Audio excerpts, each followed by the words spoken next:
भट्टी साहब, आपने सुना न्याई साहब को भी, इजहारुल हक साहब को भी, तो वो कह रहे हैं इलेक्शन फेयर होगा तो जिस तरह के हालात से मजीद बुत को पॉपुलर किया जा रहा है या मजीद इमरान खान को पॉपुलर किया जा रहा है, तो फिर आपको लगता है कि ये इलेक्शन का रिजल्ट जो है वो खसो खाशाक की तरह सारी चीज़ें बहा कर ले जाएगा और पीटीआई जीत जाएगी?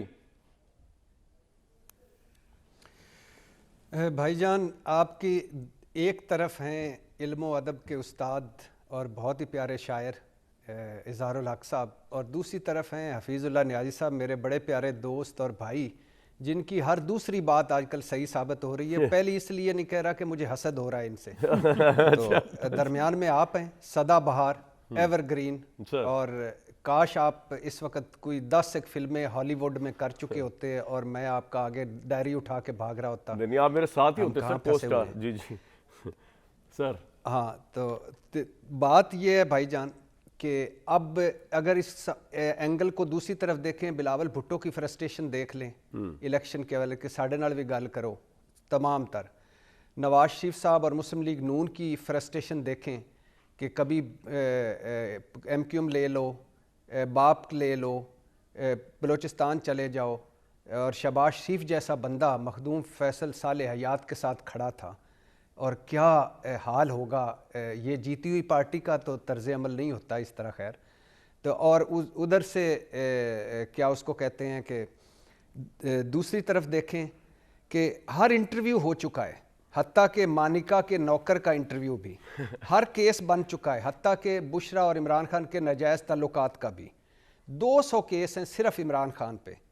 पार्टी के 3 धड़े हो गए, नाहली की तलवार सर पे लटकी हुई है, इंतखाबी निशान बल्ले की कोशिशें अभी पूरी मुकम्मल तौर पर सुरखरू नहीं हुए, जलसा जलूस रैली छोड़ें, कार्नर मीटिंग तक की इजाज़त नहीं है, पर्चे मुकदमे गिरफ्तारियाँ क्रैकडाउन, इतना कि तजवीज़ कुनिंदे और तईद कुनिंदे भी गिरफ्तार हो रहे हैं।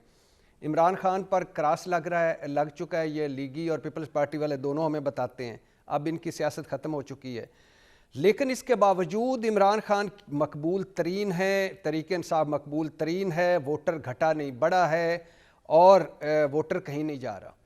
अब दूसरी तरफ जो उनके सबसे बड़े हरीफ हैं और जो इस वक्त मैदान में हैं, एक मुकम्मल मीडिया मुहिम चलाकर, अरबों रुपए लगाकर, रिस्क फ्री गारंटियों भरी वापसी पाकर, अनोखे रिलीफों और लेवल और प्लेइंग फील्ड जेब में डालकर 75 साल तारीख की VVIP और खालिस रेड कारपेट शाही वापसी जो है वो हुई, और नवाज शरीफ साहब ठुस कर गए।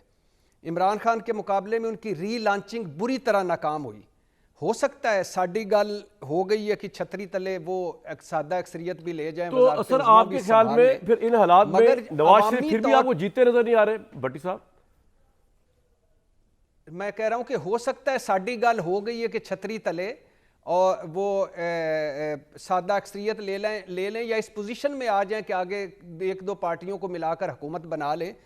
लेकिन क्या वो मुस्तहकम हुकूमत होगी? लग नहीं रहा।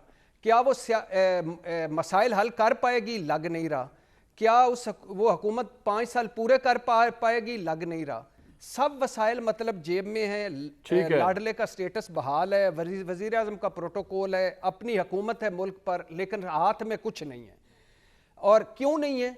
क्योंकि इसकी 2 वजहें। एक, जो वोटर नहीं कोई लेफ्ट राइट हो रहा। दूसरी वजह यह है कि जब नीचे के सतह पे जो केस होते हैं वो कमाल केस होते हैं, हम हैरान रह जाते हैं। जब ये केस ऊपर जाते हैं, ऊपर की अदालतों में, तो वो रेत की दीवार हो रहे हैं। साइफर ले लें, तोशाखाना ले लें, बल्ला ले पॉइंट लें, आ गया सर आपका। सारे केस रिलीफ मिल रहा है और मुल्क, और इससे मेरी कंफ्यूजन में इजाफा हो गया। बिल्कुल ठीक है जी। और आखिरी बात सिर्फ इस सवाल की आखिरी बात कि मुल्की हालात आउट ऑफ कंट्रोल होते जा रहे हैं। मईशत, आर्मी धक्का दे रही है जो कुछ कर रही है, आबादी, कर्जे, महंगाई, बेरोजगारी, गुर्बत, जवाल की दलदल में धंसे सरकारी इदारे, और सेहत, तालीम, और कोई भी इनके पास मंशूर नहीं, कोई रोड मैप नहीं, कोई पॉलिसी नहीं, कोई विजन। आपका पॉइंट आ गया न्याय साहब। मैं तो बड़ी कंफ्यूजन का शिकार हो गया आप तीनों का एनालिसिस सुन के। जरा लोगों की कंफ्यूजन अगर है तो दूर करेंगे। एक तरफ हम ये कह रहे हैं, आप एग्री करते हैं कि इमरान खान पॉपुलर है, दूसरी तरफ जो है आपको लगता है कि अगर उनकी पार्टी को इलेक्शन में हिस्सा देने की कोशिश की जा रही है कि ना हिस्सा लें, चाहे वो शाह महमूद को गिरफ्तार करना है, उनकी लीडरशिप को उड़ा देना है, तो फिर इलेक्शन का रिजल्ट क्या आएगा सर? अगर पॉपुलर भी इमरान खान है, नवाज शरीफ नहीं है, और पार्टी भी इमरान खान की नहीं पार्टिसिपेट कर सकती खुली, फिर क्या होगा इलेक्शन में?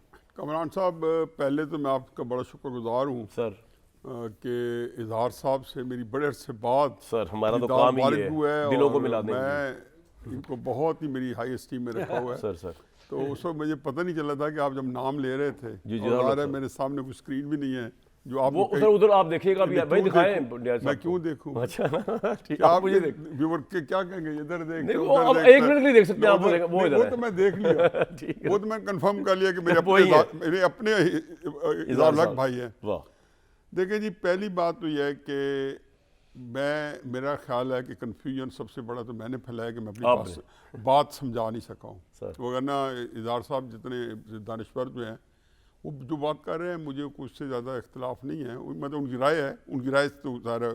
सही उनके मैं वाइंड अप का ये कह ही नहीं रहा हूँ, मैं तो वाइंड अप बड़े ख़तरनाक तरीके से कह रहा हूँ। कैसे? मैं तो कह रहा हूँ जो 1971 का रिपीट चल रहा है। मेरे कॉलम से 3, 4, 5 साल से मैं लिख रहा हूँ कि भाई ये जिधर आप जा रहे हैं ना, अभी इमरान खान इक़्तिदार में नहीं आया था, मैं कब उधर ही जाएंगे। फिर मैं हकीकत है कि हमारे जय्यद दानिश्वर जो है भट्टी साहब तो चूंकि प्रोफेशनल है, जय्यद है भाई हमारी वो तो लीग के चूंकि- हैं, चूंकि हमें तो आप मानते नहीं ना वो सर। तो आपकी तरह फनकार है, प्रोफेशनल है। हमें नहीं मानते इजहार आप साहब जलते तो हैं हम यंगस्टर्स से। वो जो इजाज जो है हम तो एजाजी तौर पे आते हैं ना, ऑनरेरी हम नहीं नहीं सर, आपकी तो बड़ी वैल्यू नहीं, वैसे Old is gold, on light note. Sir. देखिए बात यह है कि मैं ये कह रहा हूँ कि जो आपने बोई थी ना फसल ठीक है। 2014 में वो आप काट रहे हैं। मैं सिर्फ एक बात इजहार साहब पे और भट्टी साहब के भी, मैं इसलिए कि ये लोग जो हैं रोज़ाना टीवी पे आते हैं और ताकि ये एक दूसरे एंगल से ज़रूर देखें। ये मैं जो पाकिस्तान के अंदर करप्शन किसने की है नहीं की, इमरान खान साहब ने कितनी किया, नवाज शरीफ ने कितनी की है, इस वक्त मेरा इशू है ही नहीं, ये रेलेवेंट हो गई है। इस चीज़ को तो मैं ऐसे समझता हूँ कि जब आप मुझे किसी दरिया में डाल दें या डीप एंड स्विमिंग पूल में डाल दें और मुझे तैरना नहीं आता और मैंने आपकी तरह के डिज़ाइनर स्वेटर पहना हुआ है, डिज़ाइनर कपड़े पहने हुए हैं, तो मैं ये नहीं कहूँगा मेरे कपड़े बचाओ, मैं ये कहूँगा मेरी जान बचाओ। वाह, पाकिस्तान का क्राइसिस ये है कि कुछ समझ पा ही नहीं रहे कि हम कहाँ पहुँचे। वाइंड ऑपरेशन का मतलब है कि मेरे मुंह में खाक, ये पाकिस्तान का वाइंड अप ऑपरेशन टाइम है। ये 2014 में मैंने जब कहा ना कि चंद लम्हों में नहीं चलती, इसके अंदर किसने क्या कंट्रीब्यूट किया क्या नहीं किया मुझे तो कोई गर्ज नहीं, लेकिन ख्वाजा नाज़मुद्दीन से लेके इमरान खान साहब तक एक कैरेक्टर कॉमन है।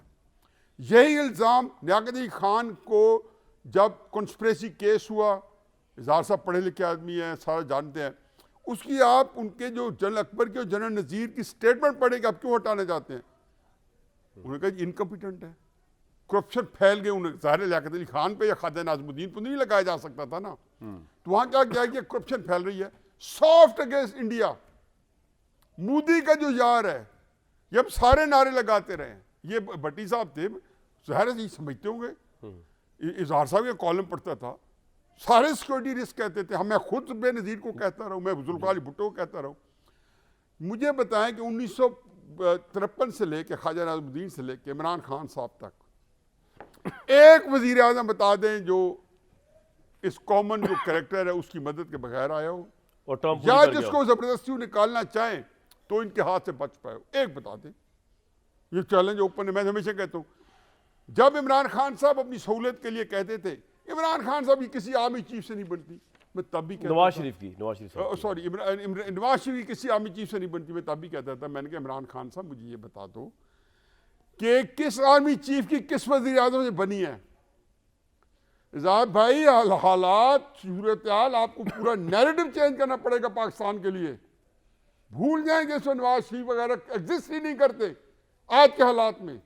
इमरान खान साहब इतना एग्जिस्ट करते हैं कि चूंकि वो हम सारे इस बात में मुत्तफिक हैं, एग्री करते हैं कि वो स्ट्रॉन्ग पॉलिटिक्स कर रहे हैं, वो इलेक्शन लड़ेंगे तो जीत जाएंगे, लेकिन उनके वजूद को निगेट करना भी स्टेट के लिए उतना ही ज़रूरी है जितने और काम करने ज़रूरी हैं। सर बिल्कुल। और मैंने ये बात आपके प्रोग्राम में भी कही है, कई दफ़ा कही है कि 10 अप्रैल को उतरा है, तो 2-3 दिन बाद मेरा बेटा जब मेरे पास बैठा था कहता है जी आप मेरे मामू की या हमारे लीडर की सियासत कहाँ देख रहे हैं।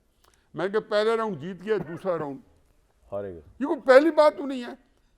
मंशूर किस पार्टी के मंशूर ने उसको अनपॉपुलर किया या पॉपुलर बनाया, मुझे बताएं। किसी ने परवेज लाई, काफ लीग, मुझे 2 बातें और करनी जी सर। परवेज लाई, काफ लीग, कोई मंशूर नहीं था, लेकिन इसके बावजूद इकॉनमी स्टेबल, रुपया स्टेबल, कर्जे नहीं लिए। 2008 में क्या था, बयानिया नहीं था। उसके बाद भुट्टो साहब ने मंशूर दिया, रोटी कपड़ा मकान नहीं डिलीवर कर सके, किसी ने पूछा। अब हम कहते हैं कि जब वो मंशूर नहीं है, भाई इमरान खान साहब के पास जो 2018 का मंशूर था, किसी ने पूछे कि इमरान खान साहब आपने 1 करोड़ नौकरी दी है,